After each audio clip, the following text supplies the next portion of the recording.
నేను ఆ రోజు హైదరాబాద్ని అన్ని విధాలా అభివృద్ధి చేశాను. నేను దృష్టిలో పెట్టుకున్నది ఓల్డ్ సిటీ పక్కన ఎయిర్పోర్ట్ కట్టాను. మీరు గుర్తుపెట్టుకోవాలి, నేను దూరదృష్టితో కట్టాను అది కూడా. అదే మరి ఒక ఔటర్ రింగ్ రోడ్ వేస్తే ఈరోజు మీరు చూస్తే హైదరాబాద్లో ఉండే ముస్లింస్ అంతా బ్రహ్మాండంగా కోటీశ్వరులు లక్షాధికారులు అయ్యారంటే అది ఆ రోజు నేను చేసిన పని అని చెప్పి నేను మీకు తెలియజేస్తున్నా.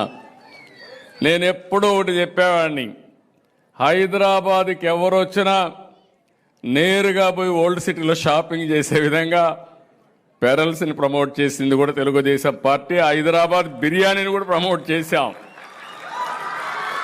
ప్రపంచం మొత్తం హైదరాబాద్ బిర్యానీ అంటే దానికి ఒక ఛాంప్ క్రియేట్ చేసే పరిస్థితికి వచ్చామంటే, ఇంకొక పక్క ఆ రోజు ప్యాలెస్ ఉంటే, పలక్నమా ప్యాలెస్ ఉంటే నిజాం సంస్కృతిని కాపాడడానికి ఒక బ్రహ్మాండమైన హోటల్ పెట్టి దాన్ని కూడా పరిరక్షించామని చెప్పి కూడా నేను మీకు తెలియజేస్తాను. ఒకటి రెండు కాదు, నేను వారసత్వాన్ని కాపాడడం కోసం అన్ని విధాల ప్రయత్నం చేశాం.